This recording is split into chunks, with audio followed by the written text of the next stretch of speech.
Hello, Ram55 here, and thanks for tuning in.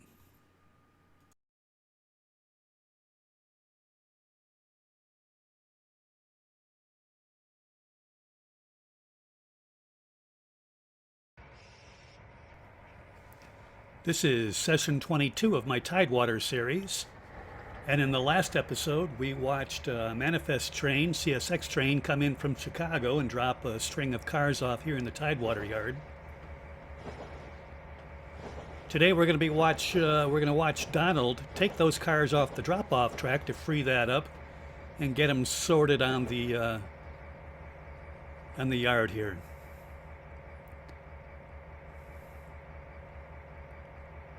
And this is take two again. I've really been having a lot of trouble recently recording my videos.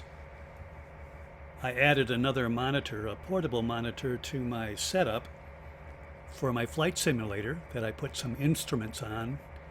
And I didn't disconnect that when I first ran this episode of Trainz. And unfortunately, Trainz is not capable of using triple monitor setup. So my triple monitors, the two on the outside, are black, and the Trainz game shows up on the center screen. Well, unfortunately, my fourth monitor is also black, and when I recorded, that was the screen that got recorded. So the sound was there, everything worked fine, but a blank screen. So I've been extremely frustrated lately, and it's basically been my own doing. Having things happen that I did not foresee. In fact, in the first run through, not only did I sort these cars here that were dropped off on the drop-off track, but I also had the local run all the cars headed up to River Point. So that was a fairly long video, and all that got wasted. So right here, Donald has attached himself to these cars and he's giving it the gas and nothing's happening. And I finally figured out, well, the parking brake or the hand brakes were set on these cars, so I had to actually hit the lap brake and then take it off to relieve the pressure on all those cars. And once I did that, we were able to roll. Anyways, I made a couple mistakes in switching today.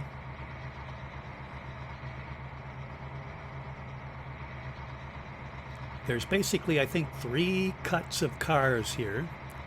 One cut is designed to go to the local industries here at Tidewater. A second cut is designed to go on the interchange track. And the third cut is designed for the industries up to the north of Tidewater. And in the process of switching, I forgot about the ones going north being separate from the ones that stay here for switching in the Tidewater industries. Anyways, we got through it. It only added, I think, one more move to all the switching that I had to do. This can be a very short video. I think it's right around 18 minutes or so. I decided to break this video up into 2 different sections, and the next video will actually show that Tidewater train heading up to River Point, and it's a pretty long train.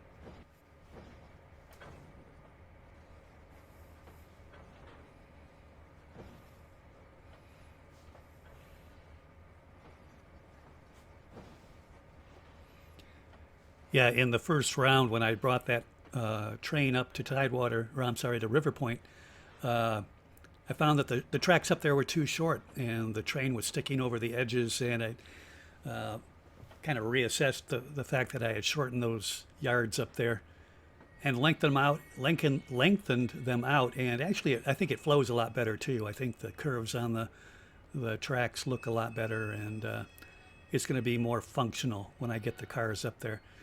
Most of the operating that we've done has been down here at Tidewater, and there hasn't been a whole lot going on at River Point. I think that'll change after this video, though, because from here on out, most of the operations are actually going to be up at River Point.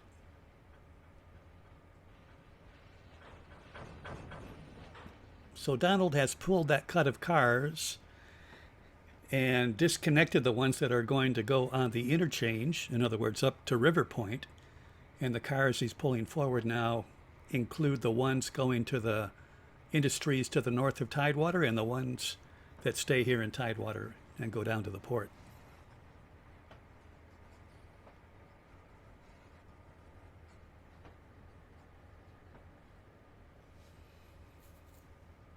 Now, all the cars that are going to be on this railroad are on the railroad right now.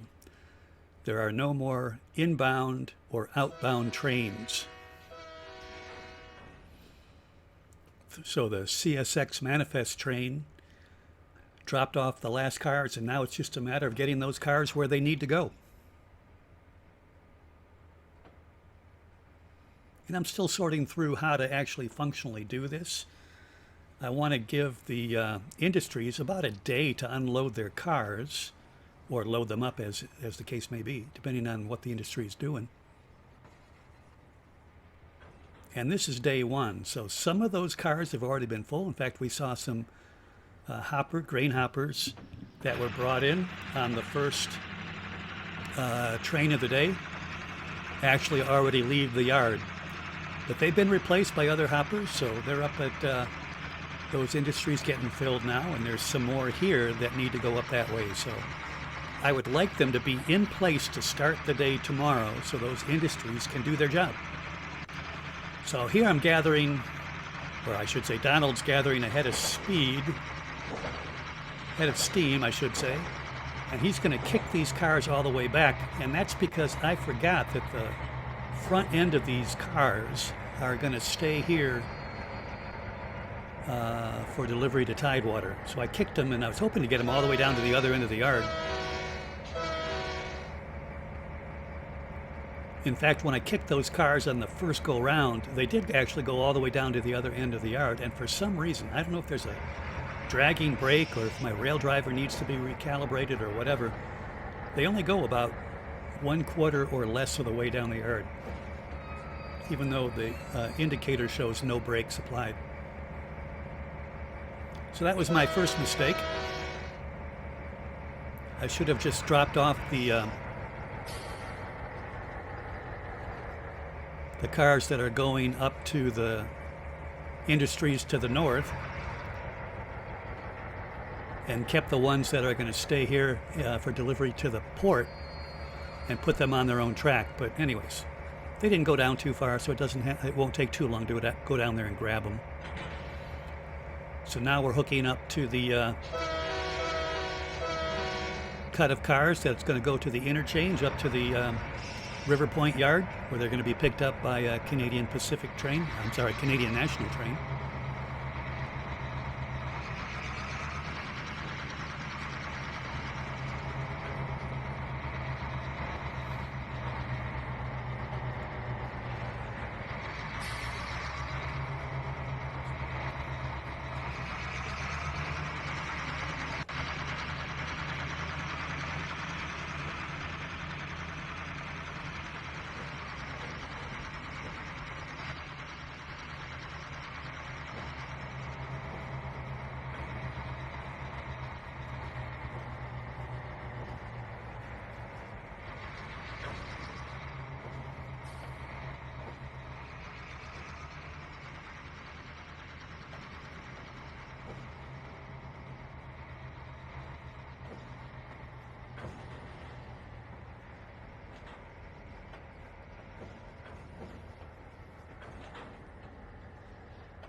Hope everybody's doing well out there. And I want to thank you guys for leaving some comments. I always appreciate interacting and learning some stuff from you guys, making some comments.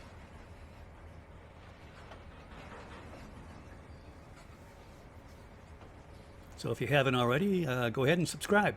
Leave a comment. Give me a thumbs up. Really appreciate it. And let me know how you're using Trainz and what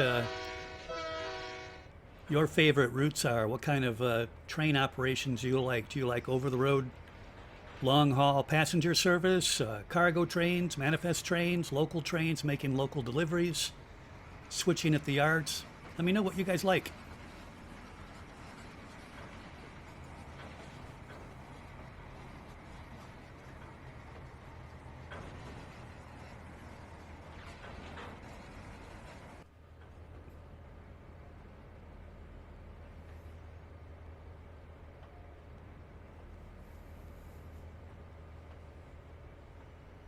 So the track that Donald is backing up to now is for the interchange cars, and this is a whole string of cars. The ones that are sitting there right now were dropped off by a Norfolk Southern manifest train on his way to Detroit earlier in the day, and now we're dropping off the interchange cars that were carried by the CSX locomotive a little bit earlier. Now, I just managed to get down to 3 miles an hour when we made contact with the couplers, but boy, that still was a pretty strong impact. Those railroad cars have got to be industrial strength.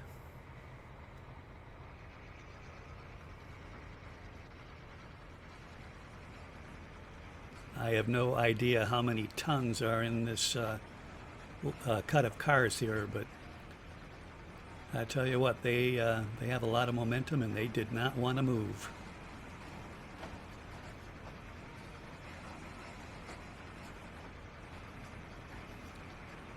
So now Donald simply has to back up, push these cars in far enough to clear the yard lead, or the ladder track, I guess you should call it.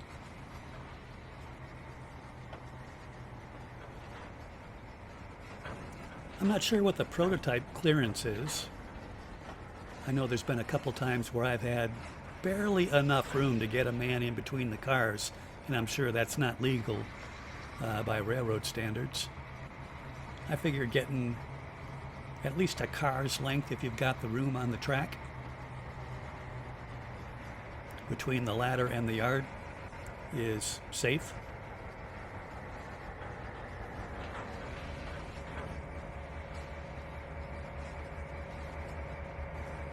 So he'll apply the lap brake, which applies the brakes to all the cars in the train, which in essence sets the handbrake.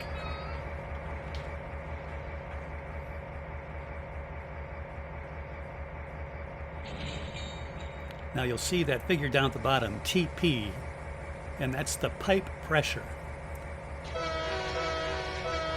I was watching a video of DJ Trainz. He's a real CSX engineer, and I think he's the one that said that when you apply the brakes, about 10%, so right now fully charged it's about 89-90, applying about 10%, which is the number just above that, which is the BC, is enough to stop the train. The more brake pressure you apply, the total pipe pressure goes down, and it takes longer to recharge if you have to recharge the whole train. Now, obviously, when it's just the locomotive, it's not a big deal. But if every car had to be recharged, you're going to be sitting there for a little while. So anyways, 10% stops the train. And it also applies the handbrake here in the Trainz game. Now Donald is pulling forward. He's just going to sit over here on this track, get out of the way so that when the local train comes over to take these cars up to River Point, he won't be interfering with their operation. And it's right about here that I remembered, wait a minute, what happened to the cars that are going to Tidewater Port? Oh yeah, they're still attached. So here we are getting a cab view of Donald going down to grab onto those, and he'll put them over on a different track.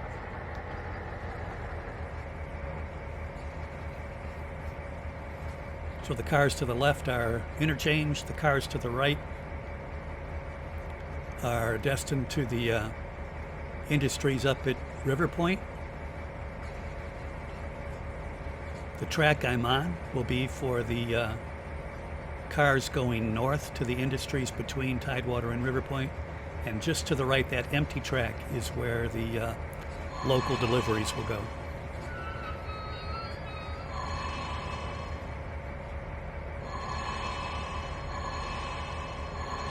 And once again, you'll see that I tried to kick them all the way down to the end of the yard, but they didn't go anywhere near as far as I would have expected.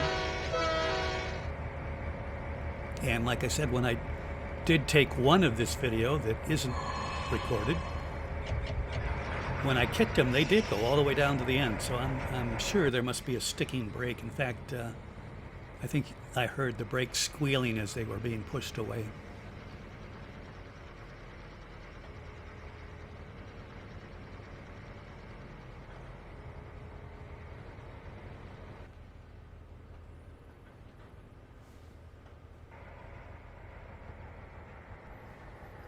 So another mistake I made was when I grabbed onto these cars, I should have brought the whole string of cars down to this end rather than leave the ones going up north in the middle of the yard. Should have stopped the train right about here before I uncoupled these cars. Oh well. It will only take another 30 seconds or so to go down and grab them.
So as Donald unsuccessfully kicks these cars down to the other end of the track, other end of the yard, I want to thank you guys for watching.